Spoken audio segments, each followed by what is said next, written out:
Assalamualaikum warahmatullahi wabarakatuh. Perkenalkan, saya Makfira Ilyas dari jurusan Kesehatan Masyarakat, Fakultas Kedokteran dan Ilmu Kesehatan, Universitas Islam Negeri Alauddin Makassar. Pada video kali ini, saya akan menjelaskan tugas mata kuliah, pembiayaan, dan penganggaran kesehatan. Terdapat 4 poin yang akan saya jelaskan, yaitu yang pertama, pengertian anggaran dan penganggaran, yang kedua, karakteristik anggaran, yang ketiga, fungsi anggaran, dan yang keempat, tipe-tipe anggaran. Baiklah, saya masuk ke poin yang pertama, yaitu pengertian anggaran dan penganggaran. Anggaran merupakan suatu alat perencanaan dan pengendalian yang efektif di dalam suatu organisasi yang bersifat jangka pendek, biasanya mencakup periode 1 tahun. Sedangkan penganggaran merupakan suatu rencana yang disusun secara sistematis untuk mengalokasikan sumber daya dan dijabarkan dalam bentuk angka dan dinyatakan dalam unit moneter yang meliputi seluruh kegiatan satuan kerja dalam jangka waktu tertentu di masa yang akan datang. Selanjutnya kita masuk ke poin yang kedua, yaitu karakteristik anggaran. Di sini terdapat 7 karakteristik anggaran. Yang pertama yaitu perkiraan anggaran laba yang potensial berada dalam unit bisnis. Yang kedua, anggaran dinyatakan dalam satuan moneter meskipun jumlah moneter mungkin disokong oleh jumlah bukan moneter. Yang ketiga, anggaran umumnya komitmen manajemen. Yang keempat, anggaran umumnya mencakup periode 1 tahun. Yang kelima, usulan anggaran harus direview dan disetujui oleh pihak yang lebih tinggi dari penyusun anggaran. Dan yang keenam, dalam kondisi khusus, anggaran dapat berubah dengan persetujuan manajer. Dan yang terakhir yaitu secara periodik, pelaksanaan keuangan aktual dibandingkan dengan anggaran dengan penyimpangan harus dianalisis dan dijelaskan. Selanjutnya kita masuk ke poin yang ketiga, yaitu fungsi anggaran. Fungsi anggaran yang pertama yaitu fungsi perencanaan.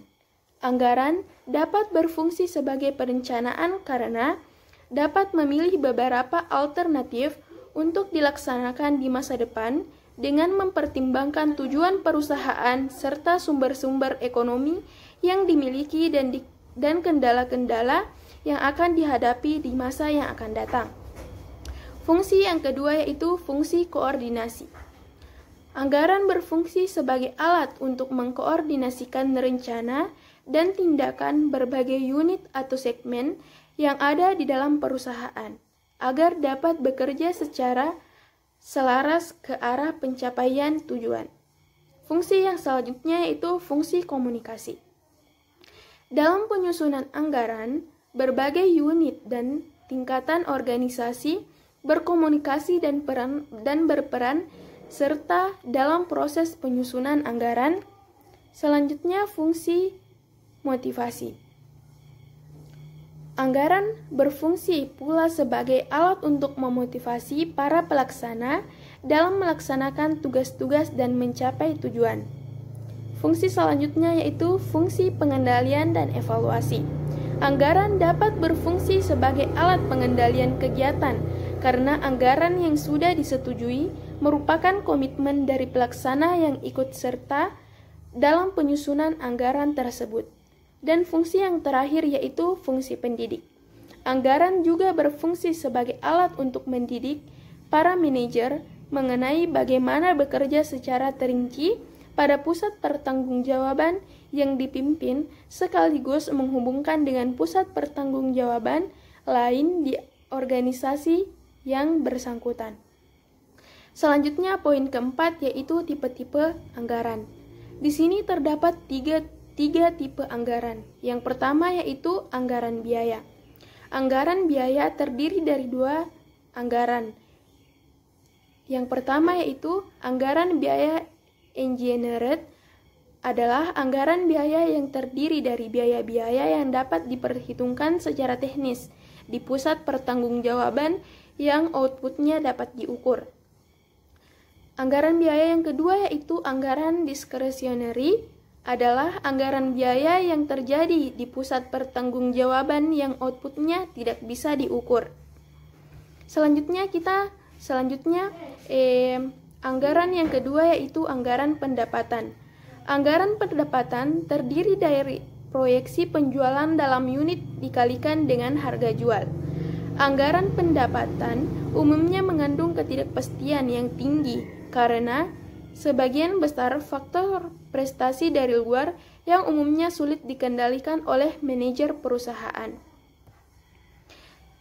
Tipe yang ketiga yaitu tipe anggaran laba. Anggaran laba merupakan kombinasi dari anggaran biaya dan anggaran pendapatan. Anggaran ini digunakan oleh organisasi yang manajernya mempunyai pengendalian yang baik dalam hal pengendalian biaya dan pengendalian pendapatan.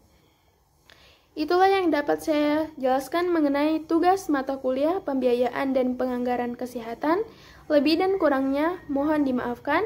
Wassalamualaikum warahmatullahi wabarakatuh.